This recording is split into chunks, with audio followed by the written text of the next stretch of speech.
Good evening, friends, fiends, and night owl supremes. Welcome to A Bit Late, where tonight we're celebrating autumn or fall any time of the year. Just depends on what's in your heart, really, and how cozy you want to be.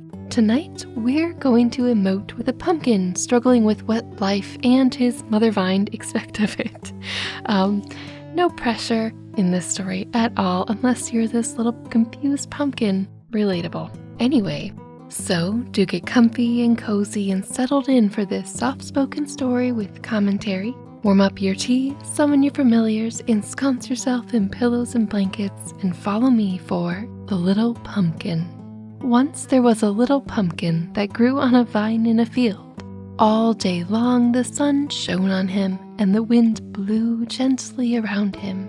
Sometimes the welcome rain fell softly upon him, and as the vine sent her roots deep down into the earth and drew the good sustenance from it, and it flowed through her veins, the little pumpkin drank greedily all of the good juice, and grew bigger and bigger and rounder and firmer and firmer.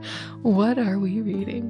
By and by, he grew so big he understood all that the growing things around him were saying, and he listened eagerly. I came from the seed of a jack-o'-lantern, said this vine to a neighbor. Therefore, I must grow all jack-o'-lanterns.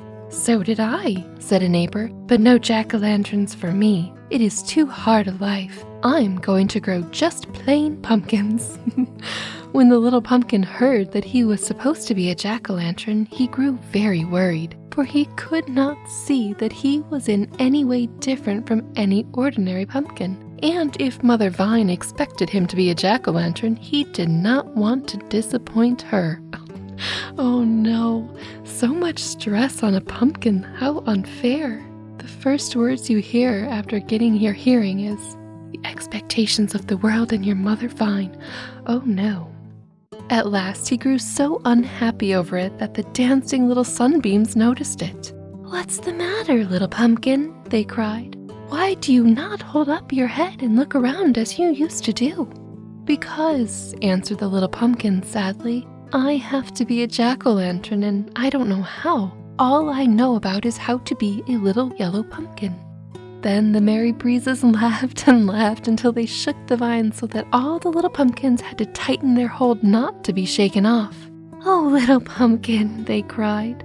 Why worry about what you will have to do later? Just try with all your might to be a little yellow pumpkin and believe that if you do the best you can, everything will be all right.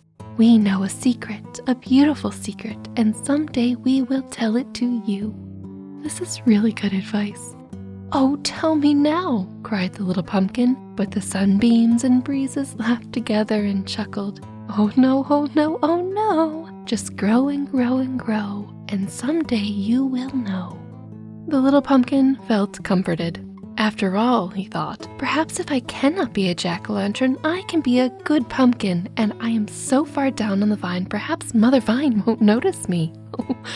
He looked around and saw all his brothers and sisters were only little pumpkins, too.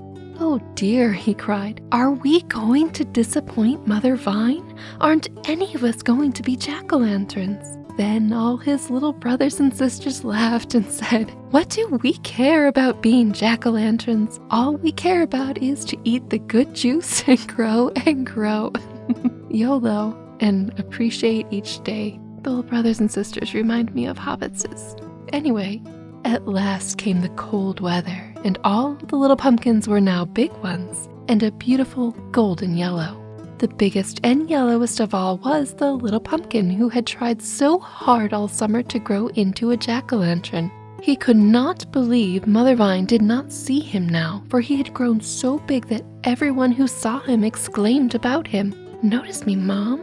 And Mother Vine did not seem at all disappointed. She just kept at work, carrying the good food that kept her pumpkin children well fed. Good food and good juice. All right. At last, one frosty morning, a crowd of children came to the field. The pumpkins are ready, they cried. The pumpkins are ready, and we're going to find the biggest and yellowest and nicest to make a jack-o'-lantern for the party. All the grandmothers and grandfathers and aunts and uncles will see it, and we are going to eat the pies made from it. They looked here and there all over the field and pushed aside the vines to see better.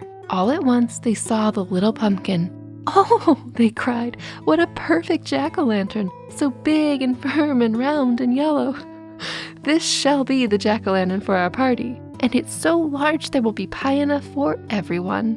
Then they picked the pumpkin and carried it to the barn. Father cut a hole in the top around the stem, lifted it off, and carefully scooped out the insides. And the children carried it in to Mother in the kitchen.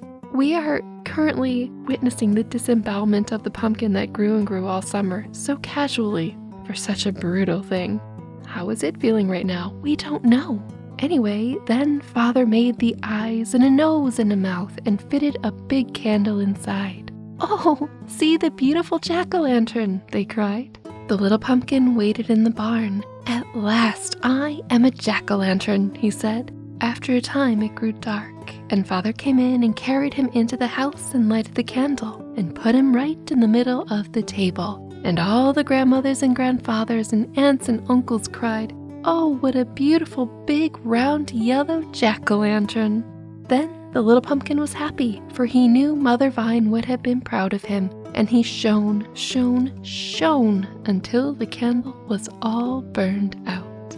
The end of the little pumpkin, who is no longer a little yellow pumpkin but is a big round jack-o'-lantern that has been extinguished.